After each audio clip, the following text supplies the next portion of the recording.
In the Pits is partnered with QBR. Founded in 2021 and based here in Texas, QBR seeks to elevate the cannabinoid industry to a new standard of professionalism and education, while also providing the highest quality product. Whether you are seeking to heal and recover from the toll that paintball puts on the mind and body, or even looking for investment opportunities through adult vending machines, QBR has the solution for you. Head to QBRofficial.com to browse their selection. QBR, they don't sell broccoli. In the Pits is partnered with 71 Designs, owned and operated by veteran Wade Martin, and partnered with fellow Texas brand Compete. 71 Designs can take your ideas for soft goods, merchandise, and casual wear and make them a reality. Message 71 Designs on Facebook or Instagram to get started today. In the Pits is partnered with Mariachi Águilas de Oro. Based in Austin and servicing the surrounding areas, these golden eagles will bring life to any event you are having, from birthdays, anniversaries, holidays, corporate events, or even a simple performance to enjoy. Guillermo Padilla, one of their trumpet players, is also a member of the Texas paintball scene. Visit them on Facebook and Instagram to check out some of their past performances, or give them a call to book them for your event today. In the Pits is partnered with Hydra. Designed by players for players, you can outfit yourself in Hydra gear from head to toe. Have confidence that when you make a purchase from Hydra, you are purchasing a well-tested and well-thought-out product, trusted by several top teams, including first-place semi-pro team PaintballFit.com. I personally recommend their Hydra Black knee pads. Purchases over $100 receive free shipping. Head to hydra.fit to browse their selection and discover the Hydra mentality. In the Pits is partnered with XTPL Events. The Extreme Tournament Paintball League is a series put on by the Lukow family of Paintball Fit fame that gives the opportunity for players to learn and grow together as a team. 3-man, Challengers and Champions X-Ball, Draft Mech X-Ball, and even Youth 3v3. There's something for everyone at XTPL. Not to mention prize tosses, raffles, and the infamous paintball munching contest.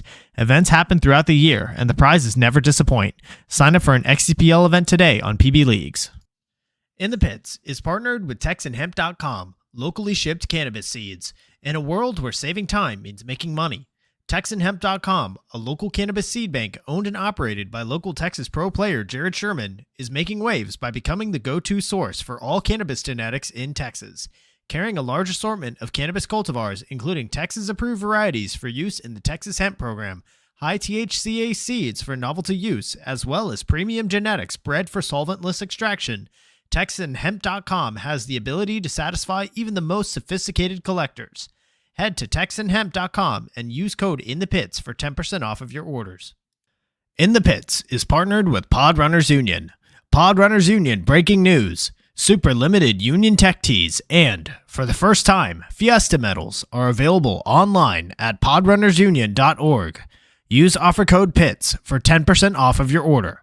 Stealing pods for undeserving teams. It's a living. In the Pits is partnered with Compete. Compete is a Texas-based brand by Jell Stewart of professional team AC Diesel that provides custom jerseys, pants, headbands, straps, tech shirts, and any other soft goods to help individuals and teams compete at the highest level. Support Texas Paintball and message Compete on Facebook or Instagram and mention In the Pits Podcast for 10% off your entire order. In the Pits is partnered with BEM Wraps. Behind every mask is a unique and creative player. Tap into it when you order your next custom headpiece. Their Build-A-Band lets you communicate with them one-on-one to make your order just the way you want, all the way down to the color of the stitch. Check out their Instagram at BEMWraps for drops and build videos of them working on orders. They offer very competitive pricing, so reach out today to get started on your own one-of-a-kind headpiece. In the Pits is partnered with Get Dat Shot. Get Dat Shot is now accepting bookings for the upcoming NXL Mid-Atlantic Major and will also be offering drone footage for the first time. Head to GetDat_shot on Facebook or Instagram to secure your media coverage today. In the Pits is partnered with Paintball Kumite. Paintball Kumite is a program designed by Colt Roberts of professional team San Antonio X Factor to take paintball players of all ages, experience levels, and skill groups and mold them into champions. The program breaks the game down into small, easy-to-learn sessions designed to help you master the fundamentals so that you can elevate your game. Newcomers to the program get a free 1-hour introductory class when mentioning In the Pits. To sign up for a class, message at Paintball Kumite on Instagram.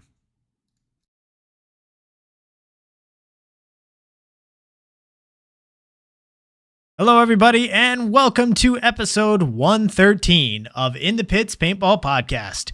This podcast is focused on everything that has to do with the paintball scene here in Texas, from professional players and teams to new divisional programs, local tournament series, field owners, Texas-based brands, even photographers and videographers. Every week, we'll have a short and sweet episode with a new topic and new special guest. I'm Christian Dallas Smith. I'm a player for the Texas Titans, and this episode, we're going in the pits with Travis Patten, player for Austin FSU D4 and owner of Media Pros 365. Travis, how are you doing this evening? Christian, I am the only acceptable F word right now, which is fabulous. How are you, man? I'm unfortunately I got sick, as I was telling you right before the show. I got really sick right after the joust was finished. And man, it took I'm still not fully recovered. And I don't know if it was because the 6 hours being out in the 105 degree heat building the field or what exactly, but it 2 days, right? I was down for the count until yesterday, really. This is when I started feeling better. So, half of Saturday, all of Sunday, all of Monday, and, half of Tuesday. So 4 days almost. Now, for setting up the joust, how long did that take you? And then did you have any help for that? Yeah, we did have help. I had Dane, I had Todd Green, I had another guy. But the issue was that we had to we didn't plan it out as well as probably I should have for this one.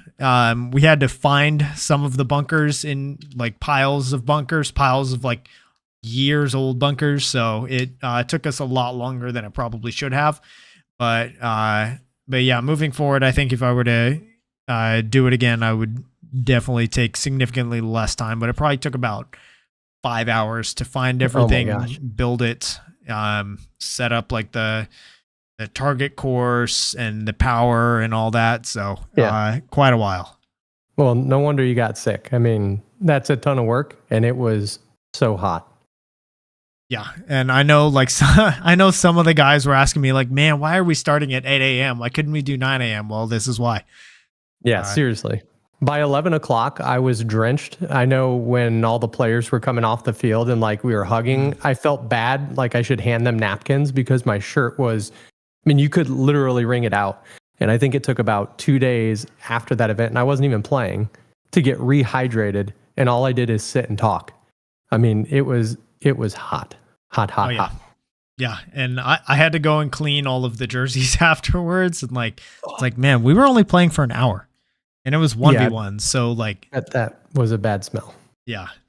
So, but yeah, it was obviously a ton of fun. You did a fantastic job. For anybody who hasn't gone and seen the live stream, go to Media Pros 365 on YouTube or on your personal Facebook page where it was live streamed. Yeah, that's right. Yeah, some of those angles, I got told so many good things about your stream, how it rivals the production or even beats out the production of USXBL and even Ghost Sports at times. So you did an amazing job, and I'm so excited to potentially continue working with you for future jousts. Yeah, man. Well, first of all, that's very kind of you to say. I'm uncomfortable taking compliments. Dan Shelley is will you just shut up and take a compliment? So thank you. It was not going to happen if Brian Sweet and Scott Lopez didn't jump in there. And then Ben Rogers also helping out, set up and do anything they could, because at the last minute, we had a total camera disconnect. Oh man. And I was like, what the heck is going on? And of course it was a cable at our switcher that wasn't even plugged in. So I'm freaking out minutes, and you're like, hey, are we ready to go? I'm like, yeah, almost, but inside I was just dying. And luckily, Brian set up the drone by himself. He brought his own drone. First of all, he reached out. He's like, hey, should we do a drone angle? I was thinking about when you are coming back to the starting box after smacking the buzzer and you're all pumped up, getting those people walk by. I was like, yeah, let's try it out. He brought a computer. He had all the software. He had the batteries ready to rock and roll. He just needed an HDMI port and just like ran with it. And it was awesome. And then Scott, we were at a restaurant in Killeen called K1. It's a Korean barbecue place. And we're having dinner and we were talking. And I was like, Scott, do you want to come and co-host this? Because his energy is infectious. And if there's anything that we got to take care of while we're live streaming, just having dead silence is the killer. So those two people in particular set it over top. The angles are awesome, kind of going back and forth. I'm still trying to figure out who shot the one camera and took us down for 1/3 or 1/4 of our angles. Number 5, whoever you are out there, message me. We got it all cleaned up, but I could not get that paint off during the live stream. I needed like a gallon of water to flush it out. So, but it was just a blast. It was so much fun to do. Yeah, I had a lot of fun. I know everybody that participated had a lot of fun. I'm still getting some feedback, which, by the way, if you're listening and you participated in the joust, first, thank you for coming out. I know it was obviously incredibly hot. There was somewhat of a short notice as far as like when the actual signups went live, but I think it was a great time. I'm super grateful for everybody that was there, either as a participant or as a staff member or as a spectator, like yourself, Scott and Brian, Todd Green, all of our referees, the generals, Archie Montemayor and Matt Jackson, all of the players as well. Like, it was a great experience. I think it was even better than the first joust, and I've got some ideas for the next one as well. So, if you're a fan of the format, I think it's going to be an even better one for next year. You even expanded, right? With you were originally going to do 10, and then because of the demand, you ended up adding a few spots, right? Yeah, we ended up with 12 on 12. That's awesome. Yeah, a lot of people were excited. I see in the chat there's a lot of love in here. Dan's in here with his popcorn. Anthony Hernandez says Oni Paintball loves you, and I love them. Yeah, Tanner Pagel's in here. Scott Jewelers. Last row, why couldn't we do 7 a.m.? We might have to, honestly, with how hot it's getting now. Like, if we had to wait another week, we probably would have started at 7 or 7:30. It feels like summer is like shifting to the right? It's like July used to be hot for 4th of July, and then August you were looking forward to fall, and then I know Tanner Pagel, who's in the chat, is all about pumpkin spice lattes, so he's ready for him right around the end of August. I know he puts on his Uggs, heads to the jewelry store and does his thing. And, so he's getting ready for that. But now it's hot at the end of August. It's like so hot. And it just feels like the summer has shifted to the right. Soon we're going to be waiting, in August it'll still be cool. And then in September it'll be hot. Yeah. I feel like now it's going to be hot basically until the end of October. Yeah, it feels that way. Yeah, it really feels that way. Also, see Cody is asking in the chat, one more joust this year, or one more before the year ends. Anthony's saying winter joust. Last year I think my joust was December 1st last year, so I'm definitely down to at least do one more this year. There will be at least one more joust this year. How do you plan the dates out for something like that?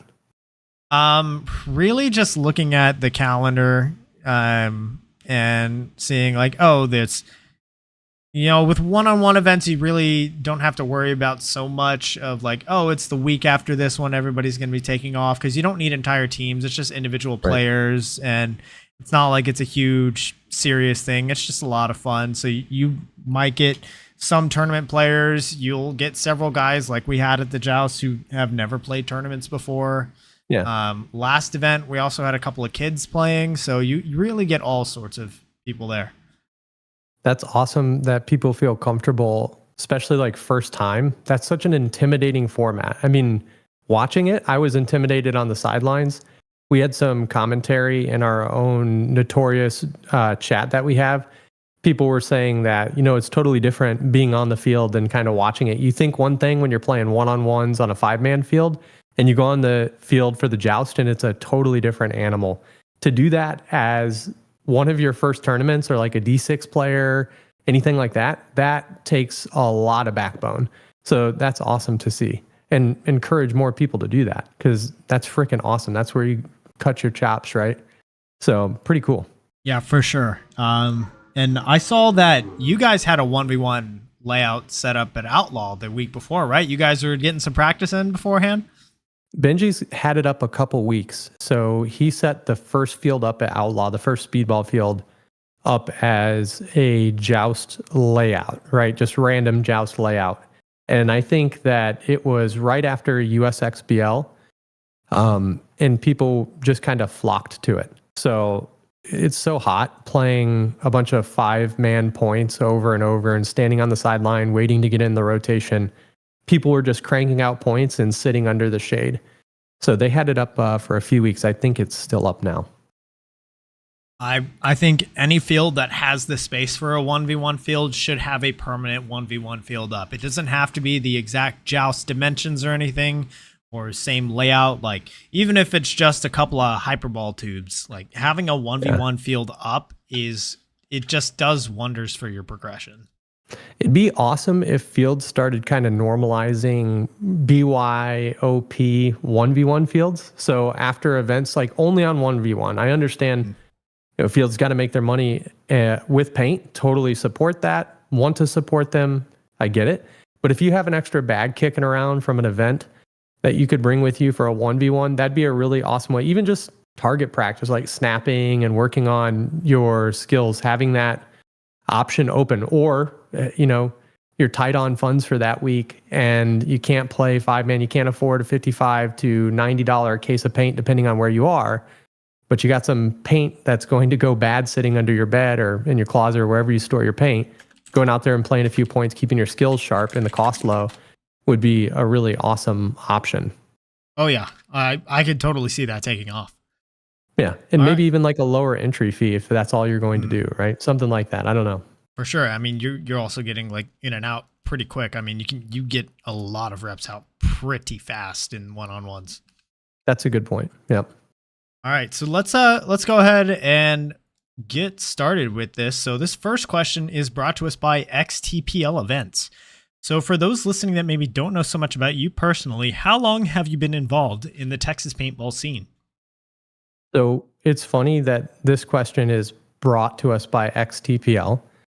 I got back into paintball in Texas after I moved back to Texas in 2022, late 2022. My first event back was with Notorious folks, who I still play with. And it was a 3-man XTPL event, the Challengers event at FIT. And that was in like January of 2023. Man, so just a couple years here in the Texas scene. So yeah, just over a year and a half at this point, and you're already so involved. So what teams have you played for during this time? So in Texas, I have played for Austin Notorious. I played with Gangster at NXL in Atlantic City, which was a really awesome time. It's kind of a mix and match. People of formerly Dragoons. They play Gangster now. They still play with Dragoons as well. But for their national team, they play with Gangster. Mm-hmm. I guested with them. And then when I couldn't find a team to play with that was from Texas, I joined the Leftovers, which is the NXL's throw together team, just to get out there. I love national events. So if I can't find somebody locally to play with, I'll jump on there. And that's so just those teams while being in Texas. Gotcha. Yeah, I know like one or two other guys on I guess Cap City Charge now that also have played on the Leftovers program. What's that experience been like? Man, in one word, awesome. It is amazing. You get to meet, paintball is about meeting new people, in my opinion, and traveling and seeing and playing the sport that we love in different places, right? We play the same teams in and out at USXBL and kind of local tournaments. Going somewhere else playing new teams, meeting new people, experiencing different parts of the country or world, depending on where you'd like to play. And the Leftovers program, which is led by Matt Ingles, is awesome, right? It's the NXL's throw together team. He has multiple lines. You essentially sign up on Facebook in a NXL free agency group, and then you are put onto a team and kind of randomly assigned. The first time I did that, I had one of my old paintball buddies from Louisiana. I had Will Weems with me, who plays at Paintball Fit. He plays all over, right? That man's probably got more paintball jerseys than any player I know from actually playing on different teams. And so we played together in Chicago, and that was a really good time. Actually, it was in Mid-Atlantic Major when they had it in Pennsylvania. A really good time. That was my first Leftovers experience, and I would highly recommend it for people who can't get on a team, or not everybody wants to travel. An amazing option. I mean, highly recommend. Really good time. Awesome. All right. Yeah. So this next question is brought to us by QBRofficial.com, which is QR codes here on the overlay. Go check them out. So what was it that got you into paintball to begin with? Not shooting each other with BB guns anymore would be the simple answer. I started playing a very long time ago, in about 1998, 1999-ish time frame, and with my neighbors. So we used to shoot each other with little Daisy Red Ryder like pump, or the lever action pellet gun or BB guns, and I don't think they shoot very fast, right? Totally stupid. However, instead of doing that, in lieu of doing that, we all got paintball guns after one of our friends had a paintball birthday party. We all got paintball guns, just like everybody kind of getting into it. And we started playing in our backyards, and I had like 5 friends all in a row on the same street, same side of the street. We kind of lived in the country. We all played in our yards, just terrorizing anything we could, mostly each other, with paintballs. So we set up little obstacles, spare tires, pallets, anything we could find, and built our own paintball courses. And about a year after doing that, a mile away from where I lived in Michigan, a paintball field opened up. It was called Fort Splat. It's since been long gone. I mean, long gone. I think it opened in 2000. And so we used to ride our bikes there when our parents wouldn't take us, and we just played. They had the only airball field in the entire area, and it wasn't these kind of nice bunkers that are all separated. They were hooked up to a couple pumps, at all the corners, and they were all connected. It was just one giant bunker that sat on the field. You didn't really change the layout. You had to hop over all the ducts, and I think I was like maybe 12 or 13 years old, trying to hop over those ducks, just getting annihilated by people with autocockers. And I somehow fell in love with this silly game. So that's it. That's how I started. Love it. So you went from, we were shooting at each other, and then we found something a little bit more safe. For sure, more safe. So you went backwards from pellets, I guess, to painballs. From pellets to paintballs. That'll be my first memoir. Love it. Yeah, definitely for the best there. But it's crazy. Like, even an experience like that, like, so whenever you got older, did you continue playing paintball throughout your entire childhood, or was there like a break period and then you just recently came back in? No, so I played all the way up until I joined the Navy. So I grew up in Michigan, and I played all the time in Michigan. And in high school, actually, our Michigan high school team, we had a team in high school. So our principal, it was a club. I guess it wasn't a team. They called it a club. But we went to a place called Colors Paintball, which is in Hesperia or Fremont, Michigan. And we would play there, and we would take like a bus and go and play paintball there. Once Fort Splat opened up, we played locally, and we had a ton of high school age kids, kind of 18 and below, playing paintball like a lot. And my church actually had a paintball field at my church. So growing up in like the 2000s, paintball was huge. And when I moved from Michigan to Louisiana, I continued to play. I actually got more serious about paintball tournaments, kind of moving from the woods and scenario games into speedball when I got down to Louisiana. So I didn't stop as I moved. When I joined the military, I stopped playing for many, many years, and then just got back into it here in 2022, late 2022. Where in Michigan is this? Because this sounds like paintball town, where you just right here. like the breeding ground right there. Yeah, so I don't know if it's the correct way on my camera, but this is Michigan, right? And this is where I grew up. It's called Ludington, Michigan.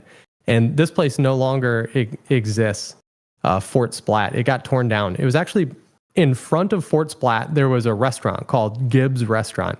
And I wish they were still around. They're not still around, but they had the best, what were called sticky buns. They're like caramel. I don't know how you say that word. That's going to be a contentious topic. Caramel or caramel, however you say it. Cinnamon rolls, essentially. They were so good. Well, their son opened up this paintball field behind the restaurant. And it went under pretty quickly. At maybe a year or two of being open, it went under, and maybe 2003, I guess, is probably when it closed down, when the restaurant shut down. But there's another paintball field that's been around forever called Colors Paintball, and that was like maybe 50 minutes away. All right. Well, man, I wish that paintball was that prolific around. So when I was growing up, I was also military family, and just really never had an opportunity to get exposed to it until I was in high school. But where we lived ended up being like 5 minutes down the road from where X Factor was eventually built. Oh man, that's pretty lucky. It wasn't built until I was a sophomore in high school. I didn't move back into that house until I was a junior in high school. But once I went, it was like, oh, it's right here. I wish I probably should have gone more often while I was in high school. But at the same time, it's probably a good thing that I didn't. Otherwise, that would have totally overtaken everything that I was at that time. So similarly to you, and in high school and being infatuated with paintball and I went the opposite way, actually. So there was, when I moved down to Baton Rouge, Louisiana, there was a store called MCM Paintball, which is also gone, right? Maybe I maybe shouldn't hang out around paintball places, because all of my paintball stories are followed by and they're closed now. But a group of my friends in high school when I moved to Louisiana were all into paintball, and they're like, oh, I play paintball. And I was like the new kid, so I didn't want to be too excited. Like, oh, dude, I play all the time. Like, I'm really into this. I went out and played with them, and we all played on the same team for many years, with a team called MCM Short Bus. And we played out of this little tiny hole in the wall, amazing spot. But I used to skip school, and hopefully my mom is not watching. So if she is watching, we got to edit this out. But I used to skip school and go and hang out at the paintball field with my buddy Seth and a lot of my friends who are Facebook friends. And we used to just chill. I mean, everybody would be in and out all day. And that was kind of our escape. So I went the opposite route of you, like staying away from it. I went into it. It was like my getaway, my release. Like, moving in the middle of high school to a new place is tough. That was the spot where I felt most comfortable. And so I found myself there way more than I should have. And looking back, I should have been more like you. Probably stayed away from that. Yeah. Well, I mean, paintball is always there, right? Definitely some other things to focus on at that point in your life. But I mean, look at where that's brought us, like back to paintball. I think that paintball is I did paintball in college is when I started playing competitively. That's amazing. And everything that I did on the paintball team in college is probably I probably use more of that stuff now than I do my college degree at the moment, which is in music education. So, I mean, I guess, you can definitely turn it into, a passion or even a career, down the road if you're really wanting to go all in. Absolutely. And there are things that you learn on and around the paintball field or the paintball store or interacting with paintball players that you aren't going to learn in school, right? I mean, conflict resolution, right? You're heated, somebody just ran you down, but you realize you get them back the next point. Open communication, right? Yelling at each other, and when your adrenaline is kicking in 1,000% and you've got paint just flying at you every direction and you're trying to figure out which way is up and down. I mean, there's a lot that this silly little sport can teach us. Being a part of a team, right? Pulling together, there's so much. And you're right, we always keep coming back to it, no matter how old you are. I'm living proof of that. Yeah. And well, some kids that are in high school and middle school now that are doing it right, and I want to give a quick shout out to these kids, are the Team USA, U16 and U19 kids. A couple of kids from Texas are on those lines. We've got Cameron Blanco from X Factor. We've got Luke Staley up in the DFW area. And I think we have I want to say Landon Stavina as well from Houston is also on the U19 team. Okay. I'm going to look up the Team USA rosters real quick. Just to, make sure I don't forget any of our Texans, but I mean, those kids I don't think it's this weekend. I want to say it's next weekend. They actually are going to go fly to Paris to compete for their country, which is, I mean, that's an incredible opportunity that I definitely wish that I was more aware of paintball whenever I was their age. But it's so cool that, Landon Stevena is on the U19 team. Luke Staley also on the U19, and the Cameron Blanco on the U16 team. So good luck to all of those kids. I think they were in Boston this past weekend, getting ready for it. So that's awesome. What a cool experience. For sure. So Carlos, when am I going to get a green screen? Well, funny you should ask. I have it and it's right there. And I wanted to, let me do some testing here. So I'm going to just do the filter and see. You should see just like a red background on my end now. So it should just be all red. But yeah, we're going to get some more fun. We're going to get some more fun backgrounds. If you have any ideas for it, shoot me some messages, and we'll have some fun with it. In the Pits background challenge. Am I sensing that in the Pits podcast background challenge for the first official one? Let's see it. Who's got the ideas? And Ruben in the chat, Ruben Maldonado is saying we need Travis live streaming more paintball. Let's go, man. Let's make it happen. For sure. All right. So this next one's brought to us by Sasha Zucker of Pod Runners Union. So this year's only your second year competing in tournament paintball, at least here in Texas. But you've already played multiple events locally and nationally just in this past year and a half. So what's your opinion on the overall level of competition here, both in Texas, and then compare it to the national scene? Yeah. To compare it, I think I have to go back before I came back into the paintball scene, right? Because I played tournaments all over the Gulf South a long time ago, and playing at, again, places like Abby's Paintball in Macomb, Mississippi, and we had all kinds of fields in the Gulf South and playing little tournaments a long time ago. And I was 14, 15 years old and playing in these tournaments with much older people. And now I'm the old guy coming back into paintball with all these young, really fast, super good and very well-rounded young men and women who are playing paintball now. And the overall health and level of competition absolutely blew me away getting back into this. Actually when I thought about playing paintball again, I was kind of up in the air. I don't know how many people still play it. Is it something I should do? Do I have the time? Am I going to be covered in welts going into work? Like all these questions before I actually jumped back into paintball. I went to Outlaw Paintball and I met now a good friend. His name's Brad Bourne, and his son Talon plays. And I was watching them play and I was like, man, I still got this. I can do it. Right? Watching on the outside of the field, I was like, oh, I used to do this all the time. I worked in a paintball store. I was totally around it. I remember all the old paintball videos. I am a legend on Greg Hastings. Like I had this in my mind. I went back out there for tryouts for Austin Notorious. Mark Franz was putting them on. And I thought, okay, these guys won semi-pro. This seems like a pretty legit place to come in and try out. And I'm going to be completely candid without sounding like a jerk, I hope.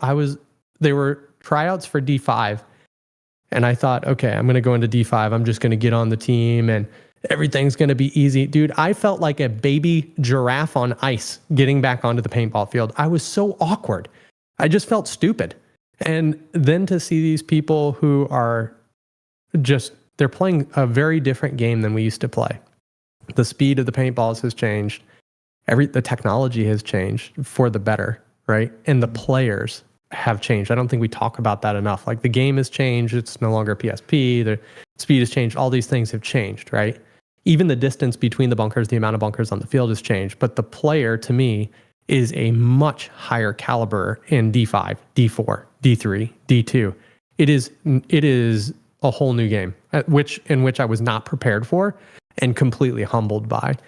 So the health of the game, the status of players is very different from when I exited paintball to getting back in it. And it's in an awesome spot. I mean, it reminds me of the 2000s, to be honest. And there's just a buzz about paintball. Online, everywhere. It's amazing. Yeah. I mean, we're in a golden age right now. And I agree. There's no denying that. I mean, case in point being the recent feature that we had on ESPN. When was the last time that happened? Like almost 20 years ago, I think. Yep. Last time we were on television. And exactly. I remember it. Yeah. And now we are coming back in full force, it seems like. And from what I heard, that the ESPN numbers did really well. We got a lot more time slots. There's rumors online of UFC being interested in their own paintball show. So it's a very... How much truth is there to that? How much, in your opinion, do you think that that's kind of just out there and floating around, or think there's something to that? I think there maybe were talks. Okay. Or maybe one inquiry that got blown up. But I think there has been a conversation. That's as far as I think that has actually gotten at this time anyway. Yeah. So yeah, looking at the level of competition now, especially for you having played both competing in Texas leagues and then also with the Leftovers and with Gangster competing in the NXL. I'm sure it's a night and day difference going to play D5 and D4 here in Texas, and then a couple weeks later going to compete in some of these NXL events. Yeah, Texas is the best place in the United States right now to become a good paintball player. That's my personal opinion. I think California has a ton of teams, awesome competition, but the proximity to the amount of pros that you play with in Texas is... and I think probably second to none. What do we have? 4 or 5 teams now. We have Fit, we have Notorious, we have Houston Heat, we have X Factor, and who else am I missing? Diesel, AC Diesel, right? I don't even know how I missed them. So it's hard to keep track of how many pro teams there are in Texas right now. When you are surrounded by that many people, that type of talent, you're going to be playing a pro. You're going to be out playing rec ball or, practicing. And there will be a pro on the other start box. And you just get good fast. This place makes you good fast, just from proximity. So going to these other events, no matter where they are, I think Texas prepares players to be good wherever they go and on any team. And you might not always win, but you have the individual gun skills. You have the basics of the game that come along with playing in Texas. I mean, it's like a breeding ground for paintball players. It's a great spot to be. Mm-hmm. Definitely. I mean, I've gotten to travel a little bit more this year. I've played in Vegas. I've played the first 2 NXL events this year, and then I've also played 2 events in the WCPPL. And I mean, Texas is something else. And anytime that you have a Texas team on your schedule, oh, that's going to be a tough game. Yeah, looking at the USXBL prelims are, all of those teams would make Sunday in the NXL. Yeah, It seems like that, right? And any dog has their day, and sometimes you don't have your best stuff and you have injuries that plague your roster, or the layout doesn't suit your style of play. And I think that can impact teams as well. Also, like at NXL, historically, our line at NXL in Texas, we don't play well. I don't know if it's the pressure, we're too close to home, or what it is. I have no idea. But NXL Texas, we have not done well at historically. We're going to change that next year. And so I see lots of Texas teams not making the cut too, but it's not because they don't have the skill, right? It's just not their day. Right. That one time. So looking here, I'm actually going to pull back up. I remember in Vegas, I did like a day-by-day report, which I'm going to do again for Chicago. I don't know how many Texas teams there are, but looking at my report for Vegas, D5X, 3 out of 3 teams made Sunday.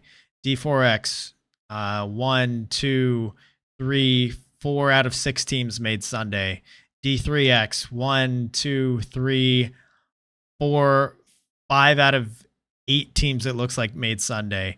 Semi-pro, 1 out of the 4, which like all of those teams, with the exception of Clutch City Oilers, I think are new to semi-pro this year in Texas. So like there's a huge amount of success, and that's just the making Sunday. That's not even counting like the overall like individual win-loss tie. It's Texas is just, they have a higher standard. Totally agree, man. And even our leftovers, so I was at Vegas as well. What an amazing time. The event and outside of the event, right? With the awards ceremony, which was amazing. It was a great time. And even our leftovers team, 75% of the players on leftovers team were all from Texas. So we had a couple people from Michigan actually, who joined us, and I think a couple people from Arizona, and one guy from Ohio. But the majority of the players are out of Fit and here in Austin. Nice. So you just knowing right away, like, oh, we know how to play a certain style. We know how to slow the game down. We all generally know what we're doing mechanics wise. It makes a big difference. Let's see here in the chat. Last row says Oni D5 is going to be at Chicago. All right. Well, we're going to be, we've got some big expectations for you then. I think D5 doesn't have that many teams as well. D5X. Yeah. Only 8 teams are paid right now. So Oni, you've got your work cut out for you, but we know that you can do it for sure. They definitely can. So this year you've immersed yourself pretty deep in the sport. Just in general over the last year and a half, you've played in 6 NXL events just in the last year and a half. You're about to play your 7th NXL event at the upcoming Chicago event. So what was the moment whenever you first got back in that you decided that you wanted to be like this deep in the game? About week 2. After getting back out, the bug bites you really fast in paintball, and I was in right away. So getting back in, I didn't know whether I was going to get back into paintball or not, right? I enjoy playing golf. I have a family, my career, thinking about those things. And I was looking for sports cars. So I have an obsession and a desire to own a Mustang one day, right? Maybe Colt Roberts is my hero or something subconsciously, and I just want to be like Colt Roberts. But I want a Mustang. Hold on. Don't let Colt hear you say that, because he has a Corvette and he will take that personal. That's what I'm saying. That's what I mean. Maybe I want to be like Colt, because I really want a Mustang. I have no idea why. I've always just thought I probably need to drive one of those permanently. And I was talking about it. I was seriously looking. I found like the perfect one, right? The right price. It's the year I wanted. It had all the things. And my wife's like, why are you going to get that? What do the like defining question that she asked me was, why do you want a Corvette? And I was like, I don't know. They're cool looking. They're freaking sweet. And she's like, it has 2 seats. And I was like, yeah, well, I kind of want a community of people and I want to go hang out. And I'm looking for like that adrenaline that I don't get on the golf course or when I'm sitting and presenting to people. At work, it's like I'm not getting that rush or that thrill. And something told me I needed to do that, needed to be more active. And so she was right, asking, what are you going to do? Bring all your friends in your Corvette that you make who have other Corvettes. No, you're going to be alone driving down the highway, probably speeding and getting tickets. And so she's very wise. So I went and looked at paintball, and that's when I decided, like, hey, I'm back in. About after 2 weeks, once I met up with all the people from Austin Notorious and Outlaw, I was hooked because it was exactly the community that I was looking for, right? And I was finally active again and running and diving, and the turf hurts more than I recall. And so I was hooked. I was like, this is it. I have the community, and I found just so many friends. Traveling nationally, playing in 6 or 7 national events now, will be 7 here in the past 2 years or year and a half. And then playing every weekend with my friends. And that's exactly what I was looking for. So I knew I was in a couple weeks after being at Outlaw. And I mean, the sense of community, especially nowadays in Texas, is something else.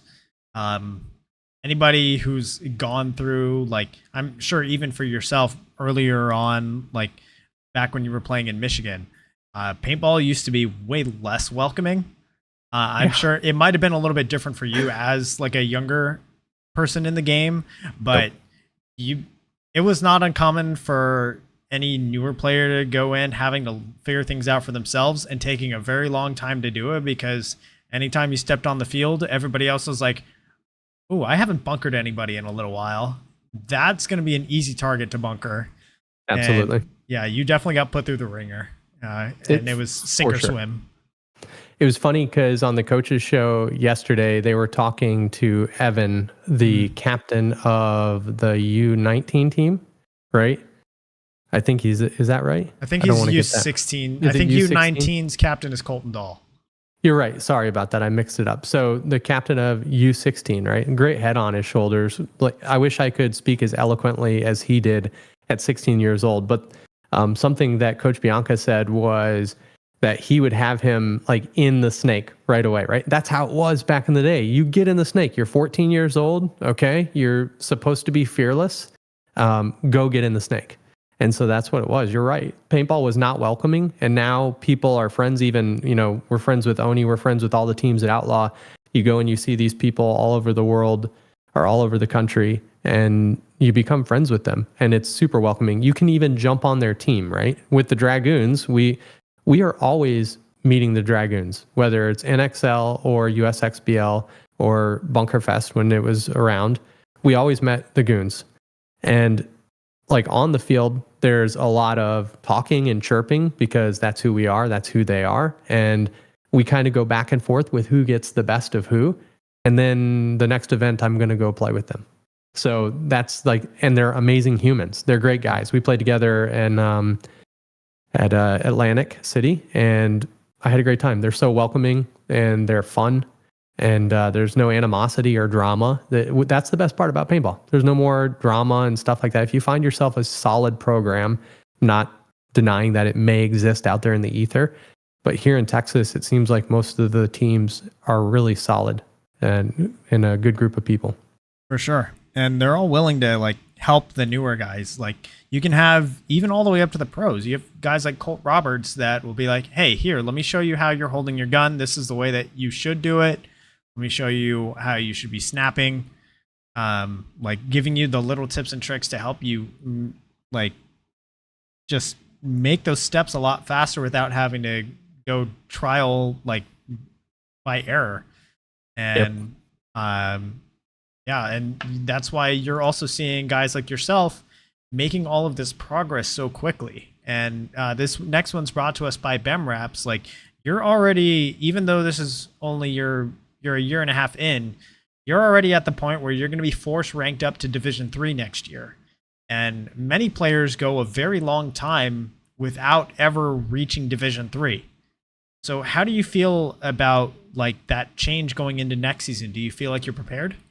Yes. So we get prepared, right? We have part of something that we talked a little bit earlier about things that maybe paintball teaches you that you don't learn in school. One of the things that paintball teaches you, in my opinion, is perseverance. We have had the same core group of guys over the past year and a half. With admittedly, I took a brief hiatus from our squad to try and go work with another line because our squad is so talented. I felt like wasn't necessarily helping them. And so I took a brief hiatus only to realize like those are my people. I need to be back on that line to be with my friends, which is why I want to play paintball anyways, to be around friends. And we're ready because those same core group of people play with each other week in and week out. We talk to each other. We share life events with each other. We talk, we express things outside of paintball to each other. We share memes and it's a true friendship, right? Paintball is something we do as friends and it keeps us talking about something that we share in common. But we're ready for D3 next year because we play together all the time. We're surrounded by the best people in paintball in the United States right now, in Texas. We are part of an organization that has a pro squad and they're there week in and week out. And just like you said, they're giving us pointers. They're, beating us down and building us up. That's what you need. And I think we're totally ready for next year. I mean, I wouldn't expect anything less from that program. And the bit that you said about it's the same core guys playing together week in and week out.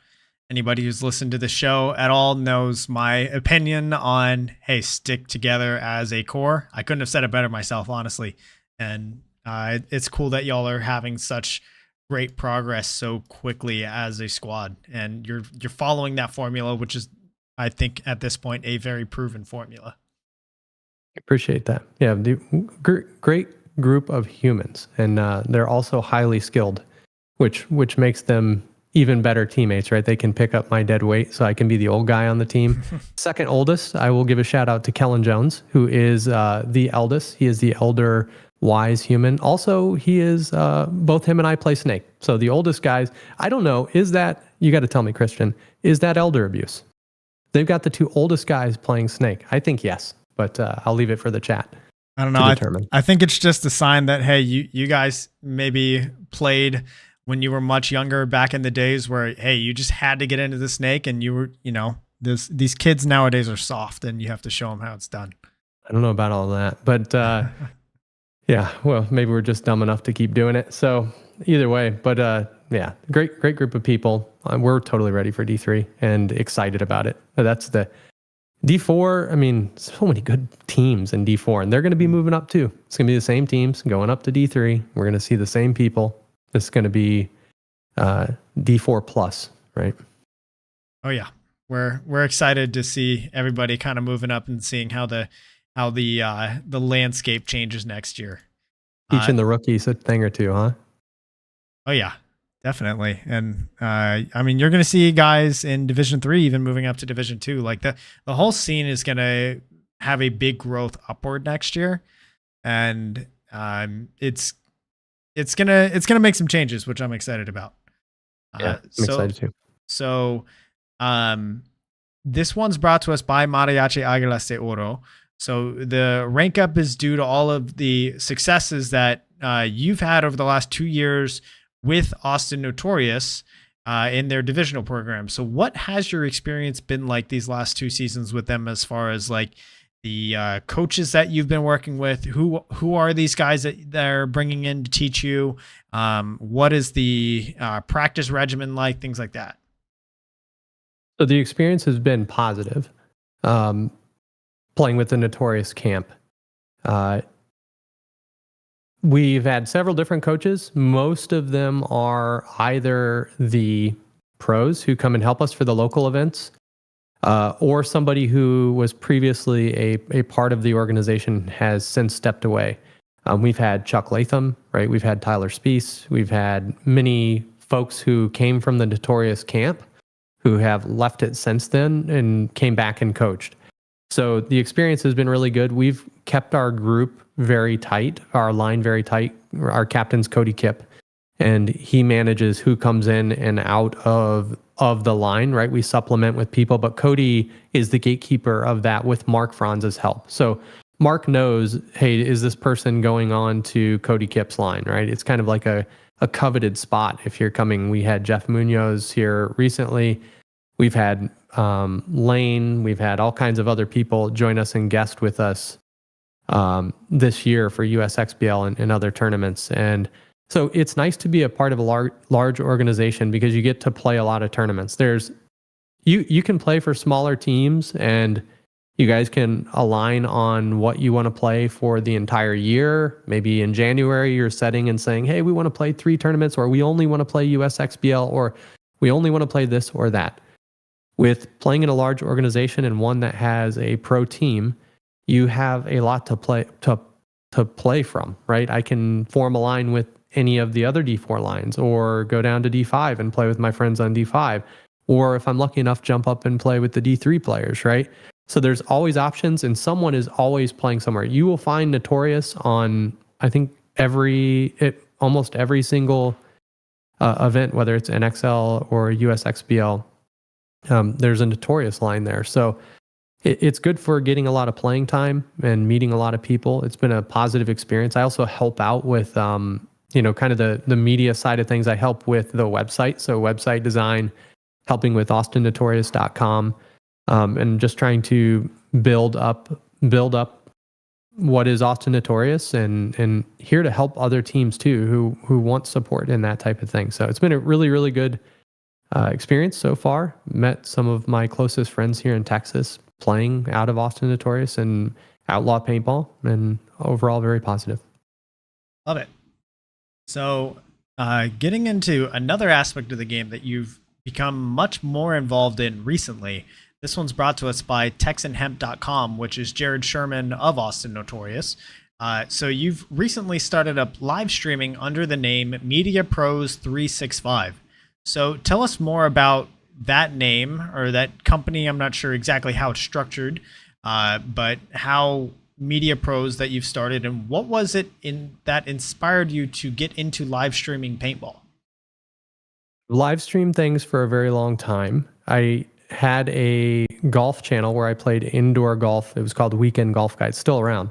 I played indoor and outdoor golf. I actually competed against people from the comfort of my living room on an indoor golf simulator, people all over the world. And that was pretty fun, but again, isolated. I'm talking to someone on Discord and we're playing a match and I'm live streaming it and we're having fun chatting about it. So I've been live streaming and doing that type of thing for a very long time. I love technology. I work in technology. I love technology. I'm addicted to it. And so it was a natural fit as I started, Dan Shelley, a very close friend of mine, into media. When we're talking to people, I have lots of friends in media, whether it's Carlos or Dan or you or anyone, right, who are into this media, whether it's a podcast or taking photos or, Sandu photography in Louisiana. There's a lot of people out there, and I enjoy photography, videography, and website design. And it was kind of a natural progression. It just happened. The Joust gave me the opportunity to do it for the biggest event yet that I've done, right? The biggest planned. It had maybe had less people than Kaylee's charity thing, but it certainly was a more structured format. We had teams, we knew the players. So it gave me an opportunity and a creative outlet to design some of the overlays and things like that with you collaboratively. And then, so it's just a natural fit. And I love live streaming. So I thought, what the heck? And it's most fun because like Scott gets to join in, and him and I get to banter and talk trash about people. We're not playing. We're just like, oh man, he needs to step up his game. Meanwhile, Scott and I are just giggling on the sidelines. Like, what a great gig. I don't have to shoot anybody. Nobody shoots me. I get to talk trash and watch paintball. And so it was a natural fit just to do live streaming and stick around the sport. And so it was just happened, really. There was no plan to make it happen. Media Pros 365 came about as a name other than Travis Patten that I could go and stream under. And if people are interested in live sports streaming, that's kind of where my specialty is, whether it's golf, soccer, football, baseball, hockey, or now paintball. I'm like happy to help you out with the live streaming thing. I don't do photography. As all that ISO stuff and thinking about those settings just makes my head spin. So totally outside my realm. Hey man, I think we also have some very talented photographers in our area now, like with Dan, with Don AFG filming, with Carlos, all the guys up in Dallas. Like, I think we've got photography covered, but bringing live events to paintball is something that is, there's still very, very few that do it in the paintball scene as a whole. And your production, I thought, was incredible, as we covered earlier. And Last Row is saying you have over 3,000 views now on that stream. So this one's brought to us by 71 Designs. That was your second event that you've live streamed now. This one, and then Kaylee's Charity 3v3.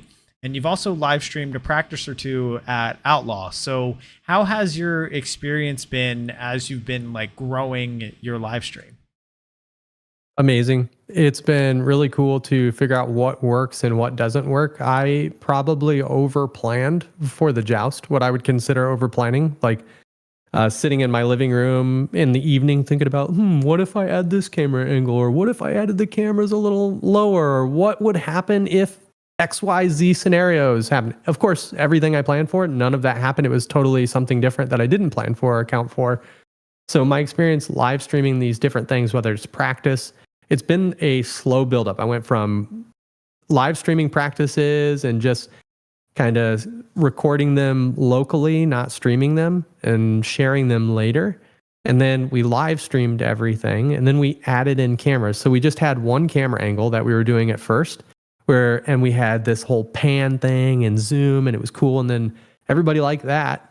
And Jared Sherman and I were talking like, maybe we should start recording practices and go back and look at what we were doing. I was like, good idea, but we need another camera. Boom, another camera added, right? So that's just, it keeps growing. Now we've got the joust third camera angle. Boom, what's next? Who knows? Then we had the drone, right? So it's just been this slow, amazing burn up to kind of where we're at now. And I'm hoping that it keeps going because it's so encouraging to hear like 3,000 views for, you said, oh, we didn't have a lot of notice for the sign up and it was kind of throw together.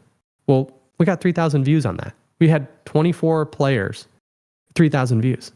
That's amazing. That's so cool. And the comments were really kind, and they were also very insightful, like what people want to see more of. So I kind of go back and read those, and I hope we just keep getting better and better and better. And hopefully other paintball, if people are interested in getting live stream events, it'd be cool to have them reach out and ask like, hey, do you want to come do this? We have at USXBL 3 fields of awesome paintball going on, and we have one commentator, and he does an amazing job, by the way, and pulling in all those other people who come. Cameron Blanco, his commentary, that man should be on ESPN. He did a great job when he was commentating at USXBL. You have Charles Dean who comes up there and commentates. You have all these people, yourself, who does commentating for USXBL. You did an amazing job last year as well, right? Because you've done the live stream as well. So getting that on more fields, to me, paintball, the product is the player. That's just my personal opinion. Make it about them. Like, what did they do that was badass? Highlight it.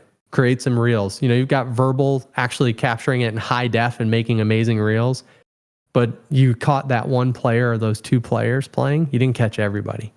And so my goal is to try and just make everybody more paintball famous and capture the cool thing that they're doing so they can share them with their friends and family. And that's it.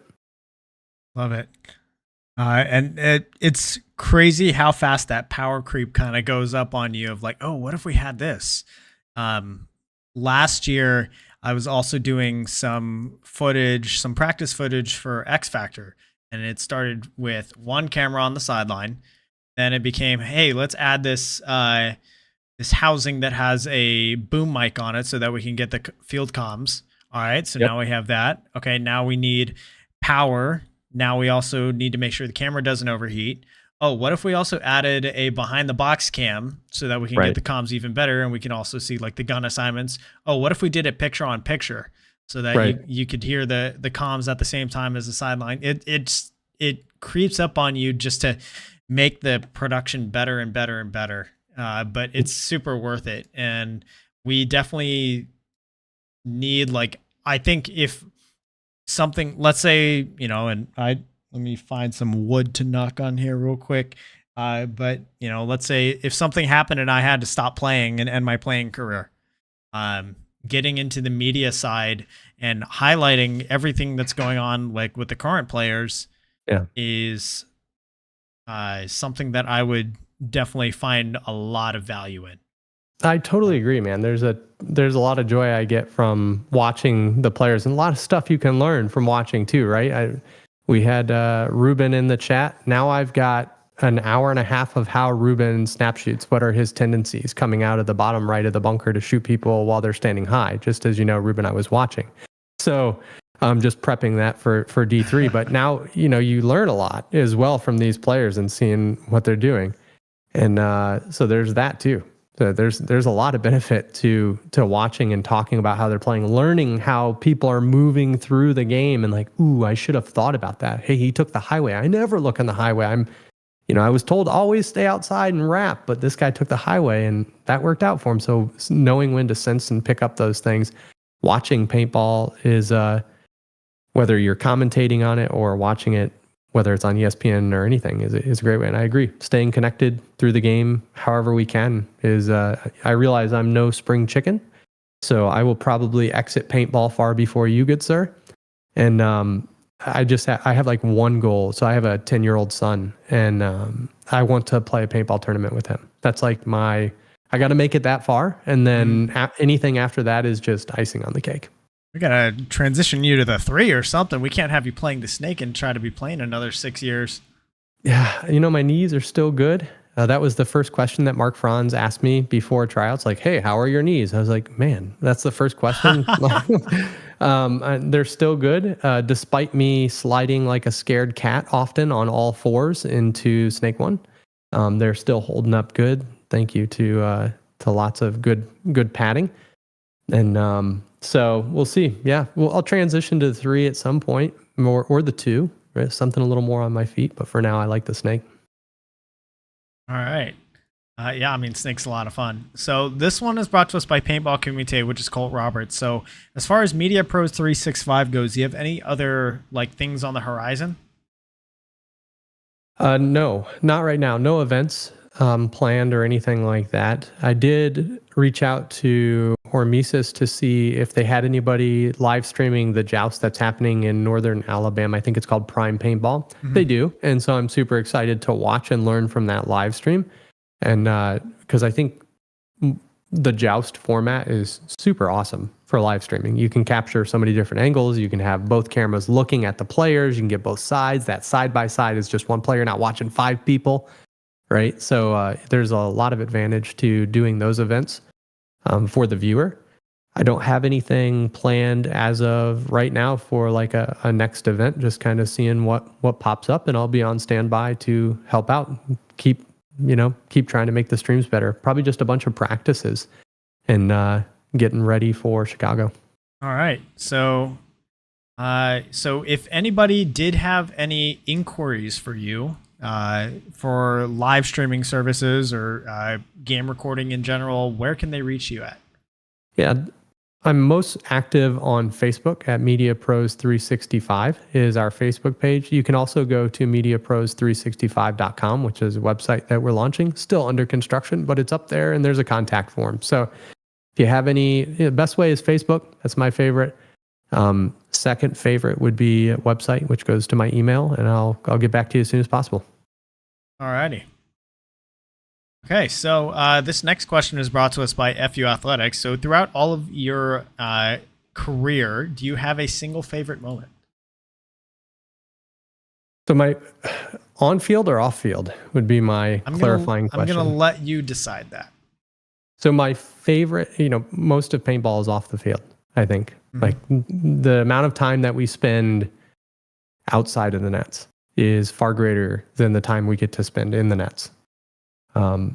So my favorite memory recently of paintball is outside of the nets, and that was, I mentioned I have a 10-year-old son. His name's Mason. We call him the lieutenant at Outlaw because my last name's Patten. So I used to be called the general. Now Mason is the lieutenant, Lieutenant Patten. So my favorite paintball memory it actually was him opening his Planet Eclipse EMEC 50 cal this last Christmas. That was like the coolest thing. He was excited about it. He had just played paintball a couple times, rec ball, using 50 cal at Outlaw, which they didn't have growing up. And what a cool option to get people into the sport. Amazing. And so that is my favorite, most recent paintball memory. That's absolutely my favorite. I think there's very few things that can beat that out. That's awesome that your son's able to get into it. And is he enjoying it so far? Like, does it look like he's going to be in the bug getting bit as hard as you, or? I don't know if it will be as hard, but he does enjoy it. He really liked upgrading his EMEC. We did things like the trigger. He picked out the color of his trigger, an orange trigger. We did an update to, I don't know, there's only 4 or 5 upgrades that you could do, and we did those together. And it's so easy with an EMEC. It's like, it takes nothing, a couple of screws to upgrade your gun. He really liked that. And he enjoys playing. He goes out there. He had his first one-on-one with a full, 68 cal one-on-one, which Shelda Photos captured, and that will forever live digitally and also in my memory because it was so cool. So he played his first full-size one-on-one against a 14-year-old young man who's also just starting out. His name's Mari at Outlaw, and that was super cool. So I think after the coolest part, Christian, was when he got to the box to start that one-on-one, he looked at me and he had clear lenses on, right? And he's like, "Dad, I don't want to do this. I don't want to do this." And I was like, "Well, you're up there now. Away you go," kind of smack on the button. It's like inside, like as a dad, you want to be like, "Okay, it's all right. Come off the box. We'll do it another time." But I knew, no, you're in there. You're already here. You've done it. You've just watched everybody else play. This is the hardest time. I still feel like I'm going to pee my pants before the freaking when it says 10 seconds, I'm like, "Oh man, I should have went to the bathroom again." I feel that way every time. 36 years old. He was feeling that same thing. Doesn't matter. 36, 10, doesn't make a difference. You're feeling the same thing on that box. That was a defining moment for him. The coolest thing, Christian, that he said was when he came off, he's like, "I think I'd like to do that again." Like that you can see the grin through the JT mask. It's like, "Oh, yeah, Dad, I want to do it. Let's do it." So I think he'll get more into it. He's got to get a little taller. Like it's so hard to have a full setup. I mean, it just looks totally out of place. It's not as bad as an autococker or an Angel back in the day, but at 10 years old, you got a small frame. And so just getting a little older and stronger, able to hold that paintball gun up and just being around it, you're going to want to play. It's infectious. Definitely. I mean, we'll be watching his career with great interest. Awesome. So let's see, looking at the chat here, making sure I didn't miss anything. Let's see. I think we're all caught up on the chat here. Yeah, Mason is the man, says Anthony. Awesome. Cody says his words, I got to get in their face. Then Paintball's bad guy. I'm pretty sure that's Will Weems. He says, right. Next year in D3, which line gets to keep the notorious name? That is a question for Mark Franz, not for me. All right. Fair enough. So there's I don't have any influence on that, right? It's totally Mark's team, and what he decides to call each line confuses us at some points because there are so many historical names. It's like FSU or not, Notorious FSU, Austin Notorious FSU, a notorious.fsu #1, right? There's so many names. It gets confusing. Like even watching the live streams, you're like, which line is on which field? It's confusing. But he'll come up with all that stuff. He's probably already got one ready. Yep, fair enough. All right, so this next question is brought to us by Hydra. So you're about to go play Chicago with Team Gangster, and your line is also currently in 4th place for the USXBL series, which is just 11 points behind the first place team, PB Gateway. How do you plan on closing out the year? So for Chicago, 2 more events to play, right? So we obviously have Chicago and then World Cup. And hopefully I get to play with Gangster in both of those. If they are playing at World Cup, the way we're preparing to close out Chicago and take the podium in Chicago is a heavy ramp up heading into Chicago. Before NXL Atlantic City or Mid-Atlantic Major in Atlantic City, we had played together one time. So that was our first time playing together. And then we just got thrown onto a field and went at it. Learned a lot on the way.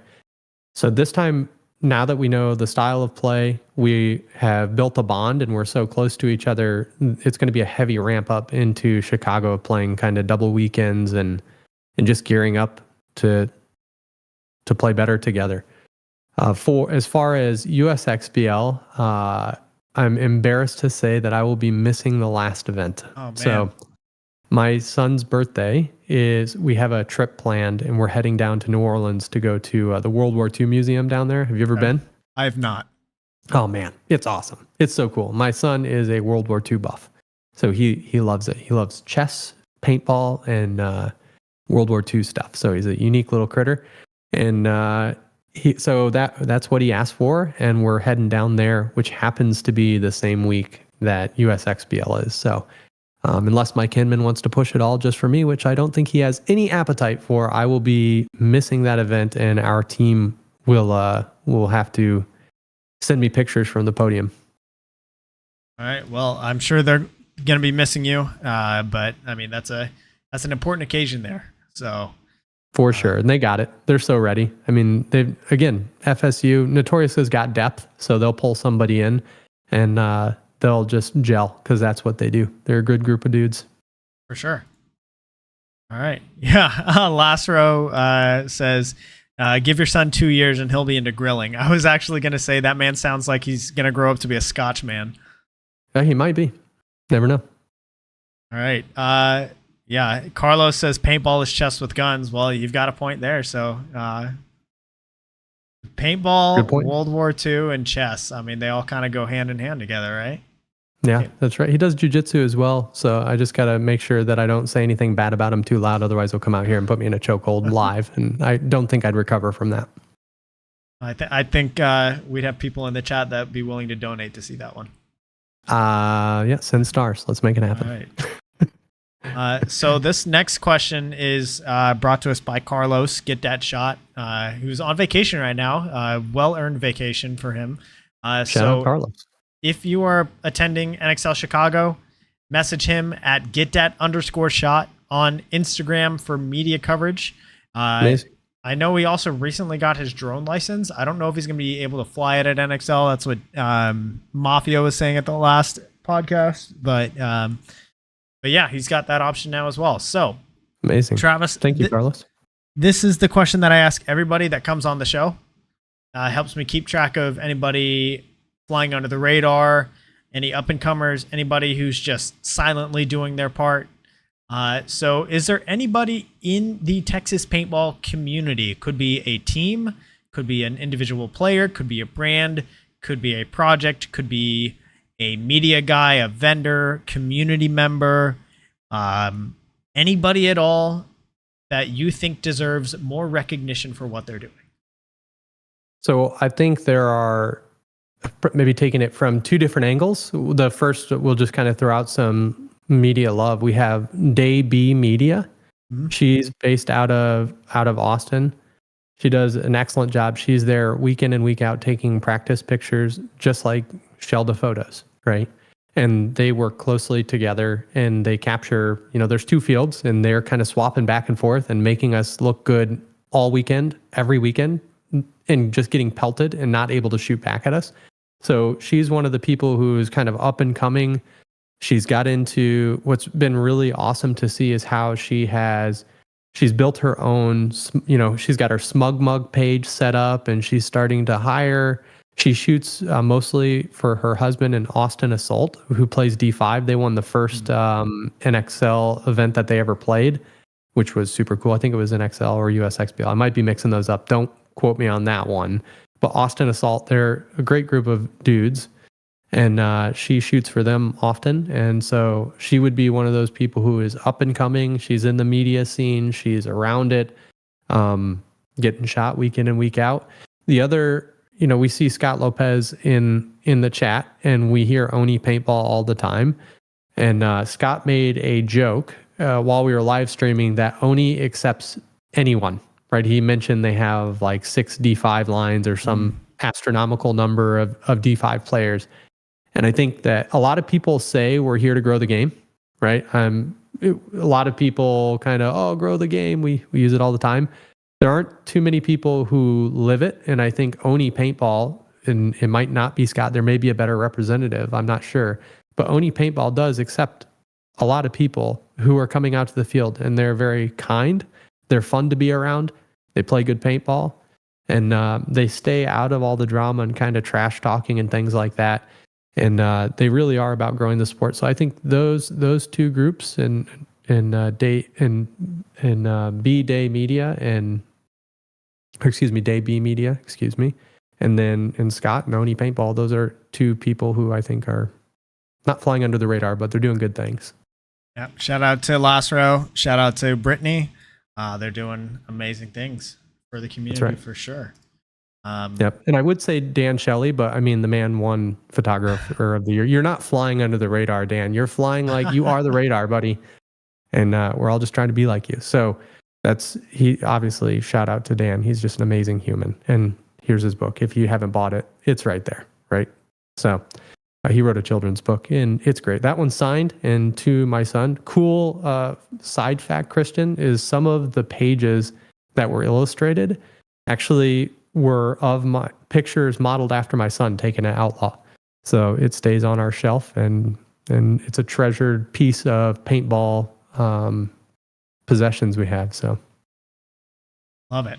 Yeah, that is a fun fact. I didn't know that. I know that Cooper Harrison is the inspiration for some of that as well. Absolutely. Yeah, he is definitely, I mean, that kid is so good and fun to watch and so kind. And they needed images for him. So my son and Cooper are about the same height. So Dan's like, hey, hold this bag this way and kind of stand near the bunker so you can get all the sizing right. And it's really cool. So it's pretty neat to see. Yeah, love it. All right. So looking in the chat just before we close out our show, Will says Lastro is a legend. Absolutely. Lastro did a fantastic job with the commentary. It was fun seeing him in the Knights outfit. I wish we could have given him a little bit more screen time there. We're going to fix that. Oh, yeah. That was one of the things that didn't go correct. So we were supposed to have a camera both on the announcers, and in between points, we would switch over to the announcers, talk. Actually, I also have a Knights costume that is now unopened, and I guess will be my Halloween costume. I guess maybe Will Weems wants to dress up with me this year and go around the neighborhood and trick or treat. He can be bad guy. I'll be a knight. And so Scott and I both ordered at dinner when we were trying to figure out how to do this whole thing together. We ordered costumes that night at dinner. And I never got to get into mine because of the technical difficulties. And then when Brian brought in the drone, it took up our last HDMI port. So we're going to figure that out for the next joust or any event that we do. We definitely need something on the commentator so we can switch back and forth. And he is hilarious. So as long as he's willing to do it, we'll keep having him. Oh yeah. All right. So looking at the chat one last time, let's see. Anthony, he says X Factor versus Outlaw joust. That's an idea. Could do some. I love that. Could do some like team-based jousting. That would be fun. That's a great idea. Yeah, we'll have to play around with that one. All right. I think that's about it for our chat. So, Travis, this final question is brought to us by Compete, which is Jell Stewart's brand. Message him on Facebook or Instagram. Mention In the Pits for 10% off of your order of soft goods. So, Travis, thank you so much for your time. Do you have any last shout outs or things you'd like to say before we sign off?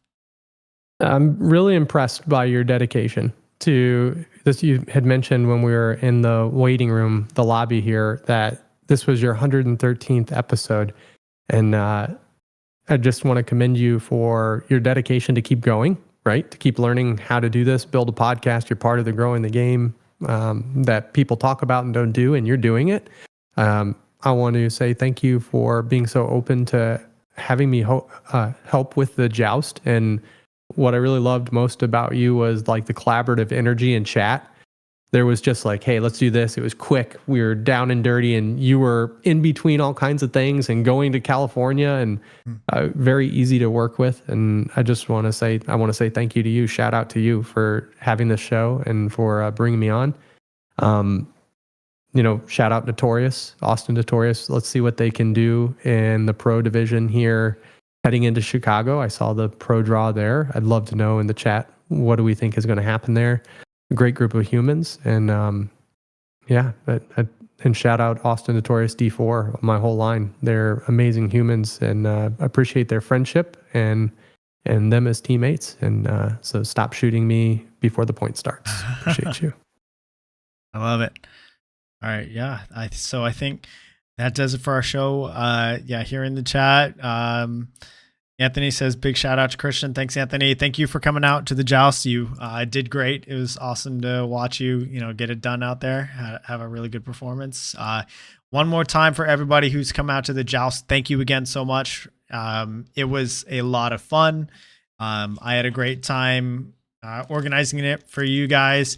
I had a great time having Travis out to live stream it all and really get to feature you and have that live stream so that you could go back and watch yourself. We're definitely going to do more jousts, at least one more this year. We'll see what calendar allows, but definitely stay tuned for that. So Awesome. I think that just about does it. So Travis, thank you again. Everybody online tuning in, thank you so much. Be sure to go follow Travis on Instagram at Weekend Golf Guy, and also follow Media Pros 365 on Instagram. So what other guests would you all like to see on the show? Be sure to leave a comment down below. While you're at it, hit that subscribe button. The show goes live weekly here on youtube.com/@inthepitspaintballpodcast, and recordings are posted to YouTube, Amazon, Apple Podcasts, and Spotify the next day. Give a quick shout out to my partner and sponsor tier subscribers on Patreon: FE Athletics, Get That Shot, Paintball Kumite, Compete, BEM Raps, Hydra, XTPL Events, Mariachi Aguilas de Oro, Podrunners Union, 71 Designs, TexanHemp.com, and QBRofficial.com. So we will see you guys next week for episode 114. If you have any suggestions for how to spice up the green screen here, be sure to let me know. Either send me a DM or comment in the Facebook or Instagram comments. Any ideas you got, and we'll play around with it and see what we can make happen. So again, thank you all so much. Travis, thank you, and we'll see you guys next week. Thanks, Christian.